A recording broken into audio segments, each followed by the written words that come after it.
Polska była jedynym krajem w Europie pod okupacją niemiecką, w którym za pomaganie Żydom groziła kara śmierci. Polską rodziną, która zapłaciła największą cenę za ukrywanie Żydów, była rodzina Ulmów z Markowej. Zapłacili oni śmiercią. Kim byli Ulmowie? No, Ulmowie byli małżeństwem, a gdy się zaczęły pojawiać dzieci, to byli rodziną, która mieszkała w Markowej. No, rodziną, której członkowie wszyscy pochodzili z tej samej miejscowości. No i żyli sobie jak inni mieszkańcy wsi, aż do czasów, kiedy się rozpoczęła wojna, na której Józef Ulma był najpierw bronią ojczyzny w roku 1939, a później w roku 1942 wraz z żoną zdecydował o tym, żeby do swojego domu przyjąć Żydów, którzy byli skazani na zagładę. W muzeum w Markowej zgromadzono wiele pamiątek po Ulmach, na przykład taką biblioteczkę pana Ulmy. Tutaj można zauważyć pierwszy zeszyt Stasi Ulmy. Także wyeksponowane są dwa aparaty Józefa Ulmy, którym robił piękne zdjęcia, które można zauważyć na tym stoliku. Józef Ulma miał bardzo niewielkie wykształcenie, 4 klasy szkoły powszechnej, bo tyle wtedy do tylu się chodziło. Kończyła się edukacja na 4 klasie szkoły powszechnej i dużo wiedział o rolnictwie i ogrodnictwie, w ogóle o świecie, który go otacza. Dzięki temu, że uczył się z książek. Niezwykłą pamiątką po rodzinie Ulmów jest Biblia otwarta na przypowieści o miłosiernym Samarytaninie.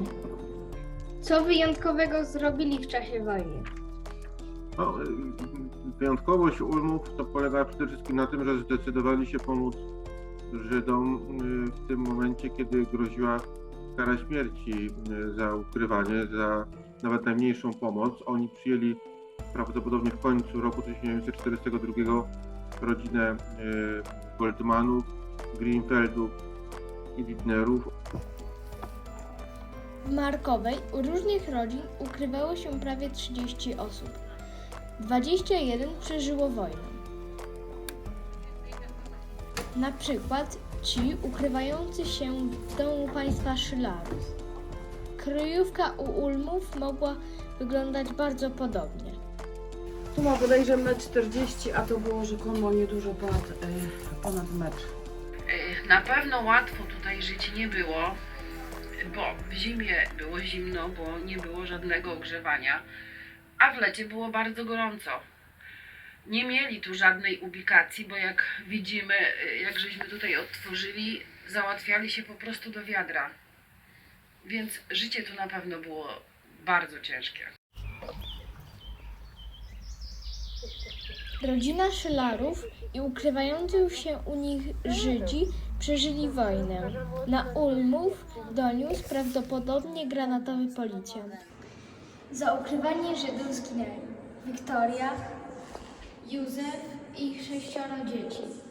Stanisława, Barbara, Władysław, Franciszek, Antoni, Maria i podczas zastrzelenia Wiktoria była w ciąży z dzieckiem bez imienia.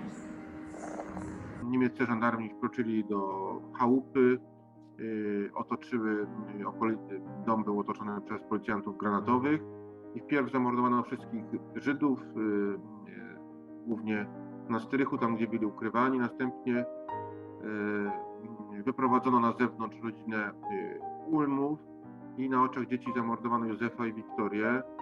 A później Niemcy pod dowództwem Eilerta Dickena, lejtanta, czyli porucznika Eilerta Dickena, zastanawiali się, co z tymi dziećmi zrobić. Te dzieci miały od 8 lat, Stasia miała 8 lat, do najmłodszej półrocznej Marysi. I Niemcy zdecydowali, żeby jednak dzieci też zamordować. Mniej więcej w tym miejscu stał dom Ulmów, gdzie przechowywali 7-osobową rodzinę żydowską. A w tym miejscu zostali zamordowani cała rodzina Ulmów wraz z rodziną żydowską. Zostali właśnie w taki bestialski sposób zamordowani za ich heroiczną miłość, którą pragnęli, aby dać schronienie i gdzie żyli, tak myślę, tym wielkim darem przesłania Boga, że Bóg jest miłością i to miłosierdzie właśnie okazywali swoim życiem i jako męczennicy ponieśli tą tragiczną śmierć z braku miłości w sercu tych, którzy w tak bestialski sposób dokonali tego mordu. Jak wielu Polaków było takich jak Ulmowie? Niektórzy mówią o kilkudziesięciu tysiącach, niektórzy mówią o kilkuset tysiącach. Taki pracownik IPN-u, który te kwestie badał, mówi, że w mniejszym lub większym zakresie mogło pomagać nawet 300 000 Polaków, ale jeśli pytasz o tych, ile osób straciło życie za pomoc Żydom, tak jak rodzina Ulmów, to z dosyć dużą dokładnością możemy powiedzieć, że było to około 1 000 osób.